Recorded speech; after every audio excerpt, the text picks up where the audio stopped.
Okay, Martin Weideman here, Trunov. I hope it's going well with you. I'm reading out the Revelation 3, verses 7. It says, "And to the angel of the church in Philadelphia write, These things says he that is holy, God is holy. He said, He that is true, Jesus is true. He that hath the key of David, he that hath the key of David, he that opened, and no man shut, and he that shut, and no man open." Jesus is the true and the faithful one. He is the Holy One. He said, "I am the one that open and nobody can shut." Let's go to Isaiah 22, verse 22, and see, speaking of Jesus the Christ, what is this open door? This is very nice. It says, "And the key of the house of David will I lay upon his shoulders. And he shall open and no one shall shut, and he shall shut and no one shall open." You see, Isaiah prophesied 2,000 years back, actually longer ago. He prophesied about the one that will have the key of David on his shoulders. Now, Isaiah 9 verse 6 says, a child will be born, a son will be given, and the government will be on his shoulders. What is something that's on your shoulders? It is a purpose you are carrying. So my purpose that is set before me is a government, or the key of David. It is something that he will do. The key will open, because key open doors. It is a government on his shoulders. It is the purpose. And the government is for the people of God. That key will open the door for men, and nobody will shut. So in Revelation 3 verse 7, if John heard that the angel said to him, "Hey, Jesus has the key. He has the key already. And he has opened it because he had the purpose when he was born. And the son was given. A government was his purpose. And he already opened the door for you to enter. It is enter to a place of a government, because a government was on his shoulders. A government speaking of rulership. So previously there was no, before Jesus Christ came, the key was not there. The government was not there. But when he was born, when a son was given, he had this purpose to come and open that door for man. And now if you go to Revelation 4, let me read that to you. It says, and after this I looked, and behold, a door was opened in heaven." I do not see an open door. I see a door opened. Open. So the door was closed for a time. But now I see a door open. What opened that door?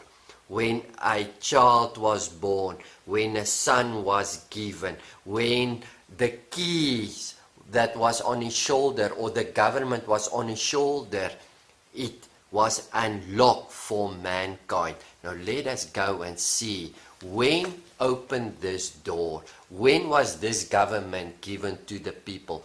When was this key of David that was on Jesus' shoulders being laid down? It is Isaiah 22, and it's verses 22. I go further. "And the key of the house of David will I lay upon his shoulders.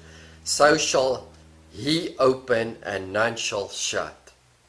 And he shall shut, and none shall open. And I will fasten him as a nail in a sure place." Sure is a perfect, stable, perfect, trustworthy. It is a sure place. I will nail him. The key is on his shoulders, and I will nail him, Jesus the Christ, that will come. That's born, the son that will be born or the child that will be born, and a son that will be given. I will nail him in a sure place. And he shall be for a glorious throne to his father's house. His father is God the Father. His father's house is us. We as the church, we are the house of God. We are the building of God. We are the temple of God. For us, this cross, this sure place will be a throne, a power. A throne speaks of power and authority and rulership.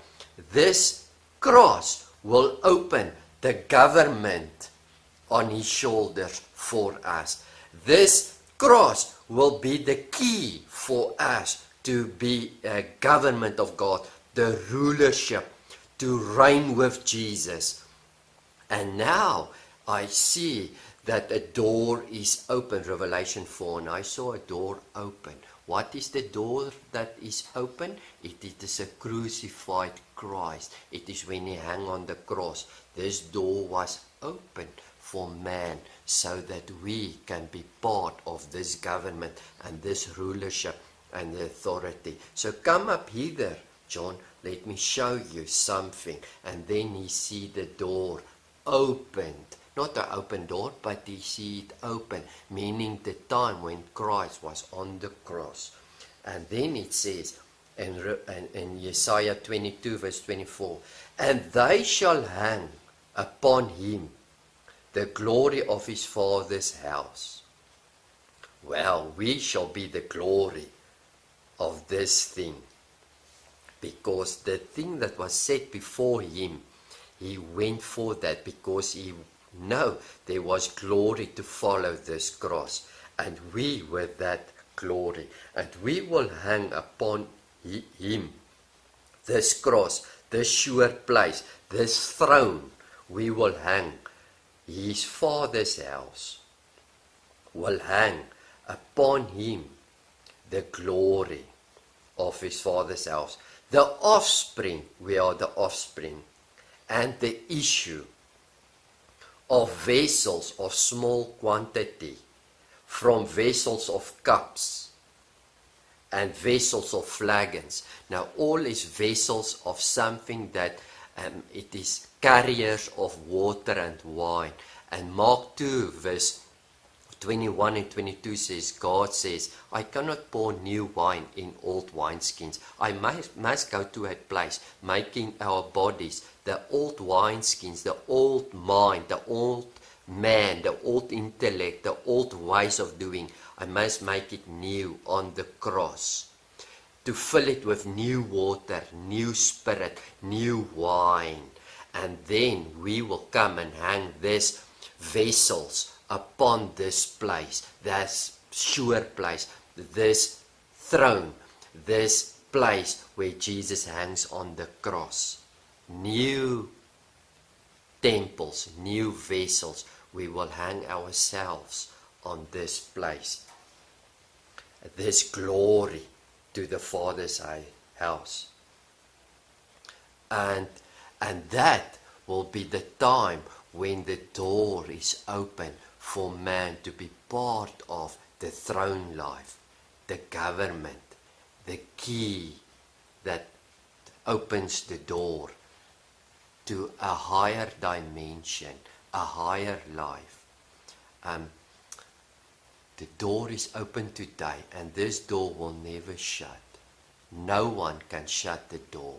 So when God is speaking, John, in Revelation 3 verse 7, and say, I will, the one is trustworthy, says, I will open a door, and no one, not even Jesus Christ, will shut this door for mankind.